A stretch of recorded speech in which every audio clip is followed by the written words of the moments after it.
ಏನಮ್ಮ ಇಷ್ಟೊಂದು ಖುಷಿಯಾಗಿದ್ಯಾ? ಅಮ್ಮ,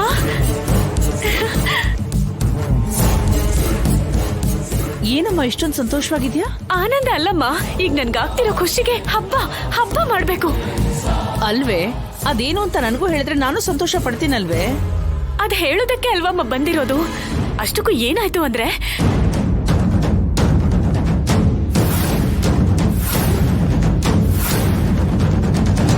ಮೊದ್ಲು ಇವಳನ್ನ ದೇವತೆ ಮಾಡಿ ಆಗ್ಲೇ ನಮ್ಮಂತ ಹೆಣ್ಮಕ್ಳ ಮಾಂಗಲ್ಯ ಉಳ್ಕೊಳ್ಳೋದು.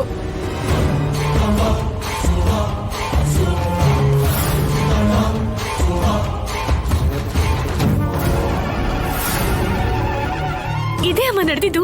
ಈಗ ಹೇಳು, ಹಬ್ಬ ಮಾಡ್ಬೇಕಾ ಬೇಡವಾ? ಶಬಾಷ್, ನೀನ್ ಹೇಳೋದನ್ನ ಕೇಳಿದ್ರೆ ನಂಗೆ ಖುಷಿ ಆಗ್ತಿದ್ಯಲ್ಲೇ. ಇನ್ನು ನಾನು ಅದನ್ನ ಕಣ್ಣಾರೆ ನೋಡಿದ್ರೆ ಇನ್ನು ಎಷ್ಟು ಖುಷಿ ಪಡ್ತಿದ್ನೋ ಏನೋ. ಹೆಣ್ಮಕ್ಳ ಜೀವನ ಪರಿಪೂರ್ಣ ಆಗ್ಬೇಕು ಅಂತಂದ್ರೆ ಮದುವೆ ಆಗಿ ಮಕ್ಕಳಾಗಿ ತಾಯ್ತನ ಏನು ಅನ್ನೋದನ್ನ ಅನುಭವಿಸಿದಾಗ ಮಾತ್ರ ಹೆಣ್ಣಾಗಿ ಹುಟ್ಟಿದಕ್ಕೆ ಒಂದು ಅರ್ಥ ಸಿಗುತ್ತೆ. ಆದ್ರೆ ಅವಳಿಗೆ ಜೀವನದಲ್ಲೇ ಮದ್ವೆನೇ ಆಗದೆ ಇರೋ ಹಾಗೆ ಮಾಡಿ ಬಹಳ ಒಳ್ಳೆ ಕೆಲಸ ಮಾಡಿದ್ಯಾ. ಶಬಾಷ್ ಪರ್ಣಿಕಾ. ಈ ಭದ್ರಾವತಿ ತಂಟೆಗೆ ಬಂದ್ರೆ ಜೀವ ಹೋಗುತ್ತೆ ಅಂತ ಅವಳಮ್ಮನಿಗೆ ಅವತ್ತೇ ಅರ್ಥ ಆಗೋಗಿದೆ. ಇನ್ನು ಮುಂದೆ ಅವಳು ಬದುಕಿರೋವರೆಗೂ ಜೀವಂತ ಬೊಂಬೆ ಹಾಗೆ ಬದುಕೋ ಹಾಗೆ ಮಾಡಿರೋ ನಿನ್ನ ನೋಡಿ ಈ ಭದ್ರಾವತಿನೇ ಪರವಾಗಿಲ್ಲ ಅಂತ ಅನ್ಸಿರುತ್ತೆ ಕಣೆ.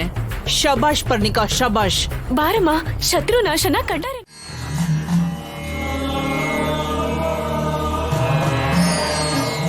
ಮಹಾದೇವಿ ಪರಮೇಶ್ವರ ಅವ್ರ ಮಗಳಾದ ನಾನು ಊರಲ್ಲಿ ನಾಗಮಣಿ ಕಾಣಿಸ್ದೇ ಇರೋದಕ್ಕೆ, ಊರಿಗೆ ಅನಿಷ್ಟ ಅಂಟ್ಕೊಂಡಿರೋದಕ್ಕೆ ಕಾರಣ ಆಗಿದ್ದೀನಿ ಅಂತ ಊರವರು ಎಲ್ರೂ ನಂಬಿರೋದ್ರಿಂದ, ಕೊಟ್ಟಿರೋ ಮಾತಿನ ಪ್ರಕಾರ ನಾಗಮಣಿನ ನಾನು ವಾಪಸ್ ತಂದ್ಕೊಡಕ್ಕಾಗದೇ ಇರೋದ್ರಿಂದ ನಮ್ಮಮ್ಮ ಮಹಾದೇವಿ ಮೇಲೆ ಪ್ರಮಾಣ ಮಾಡಿ ಕೊಟ್ಟಿರೋ ಮಾತಿನ ಪ್ರಕಾರ ಊರಿಗೋಸ್ಕರ, ಊರಲ್ಲಿರೋ ಜನರಿಗೋಸ್ಕರ, ಜನರು ಒಳ್ಳೇದಕ್ಕೋಸ್ಕರ ಮನಸ್ಫೂರ್ತಿಯಾಗಿ ಗ್ರಾಮ ದೇವತೆಗೆ ಪ್ರತಿರೂಪ ಆಗಿ ಬದಲಾಗೋದಕ್ಕೆ ಒಪ್ಕೊಳ್ತಾ ಇದ್ದೀನಿ. ನಾನು ಯಾವತ್ತೂ ಊರಿಗೆ ಒಳ್ಳೇದನ್ನೇ ಬಯಸೋದು.